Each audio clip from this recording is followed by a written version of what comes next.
Well, Dean, what a victory, what a goal to win it. How pleased are you with that? Well, I was a brilliant volley from Jay. I mean, about time we scored. It was a long throw and got headed out, and he's alive and he struck it perfect top corner, and he's hit one a minute before that. And I was going to give him a roasting for shooting if he was that far out, but the goalie's made a brilliant save. Otherwise, that would have won it. But you know, the lads, they're playing like a team. They're fighting for everything. We've took a punch on the chin, and I'm pleased really, because Friday, everything I've been trying to say to him has been positive. And on Friday, I thought I'd better just mention that if we do go behind, then we'll see how good a team spirit we got, and then we'll see how good friends you are. And if we do, we've got to walk through it. And I didn't really want to mention going behind, but I thought I'd better do it. And then today they have come from behind, and maybe they took a bit of that on board Friday. But we've started great, lost a couple of goals, and I thought Mansfield are a good team. I think they're probably one of the best teams we played. I guess your half-time team talk probably changed a little bit after you conceded that second goal on stroke of half-time, having led initially in the first half. Yeah, I had a little go on because I thought we were sloppy. You know, round the back we were, you know, volleying balls out of play and giving them throw-ins and throwing the ball up the line and out of play and not passing the ball properly, and to concede a goal right on half-time from our throw.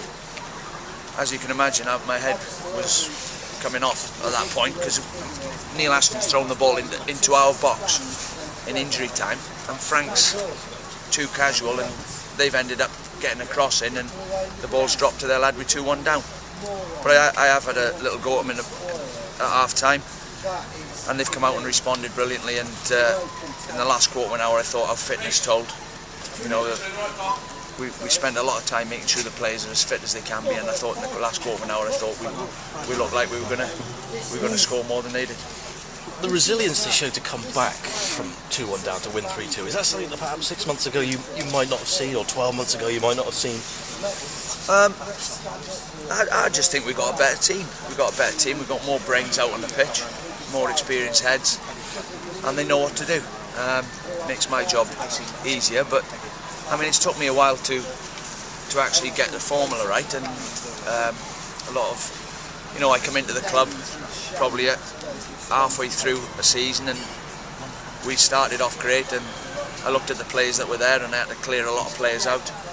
And then the following season, I got some players in that I thought would do us a job. While this was going on, I'm obviously learning more about the league and more about the players that I've seen, and the players that have done well against us. And although we had 24 clean sheets last season, I think we finished 9th. I think we didn't threaten the playoff spots. And then I had, like, you know, as I was going along, I was starting to work out what type of players we need to get out of this league, and I think the likes of Dean Keats, who's one promotion, and Chris Blackburn, one promotion, Mark Crichton's one promotion. Them type of players are probably, you know, we could do with 2 or 3 more like him. 5 wins in a row now, 12 games without a loss, and well, that was your best run since you first took over. You probably feel now that you probably can chase down top spot, maybe? I said to the players that let's get ourselves cemented in there today, and I said, you know, this was a promotion game today. The Grimsby game was a promotion game, and this game was a game that we could actually knock Mansfield the opposite way, and we put 9-point gap between us. But if they'd have won, it would have been 3 points behind us on the same games.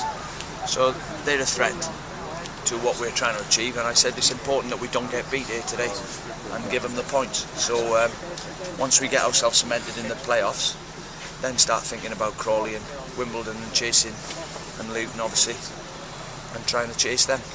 Just finally, we are hearing speculation that the club has been sold. How much do you know about that, Dean, and what it may mean for the future?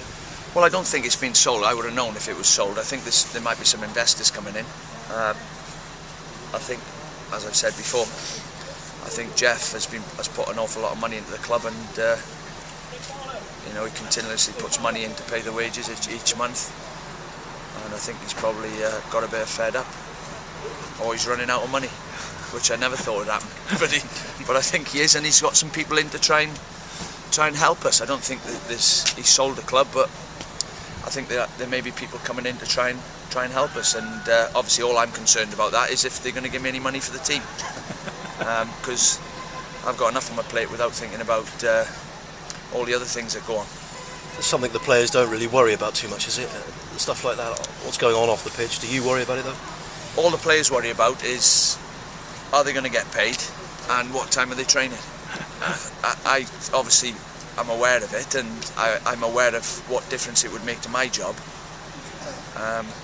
For example, if somebody come in and said you're going to have to sell 5 players, we're skint and we're cutting all the money down, and you can't train on that training ground, then it affects my job. So I'd be worried about that. But apart from that, there's no point in me worrying. All I've got to do is get the players recovered for Tuesday's game and keep driving us forward. Well done today. Thanks. Thanks. Thank you very much. Thanks. Cheers.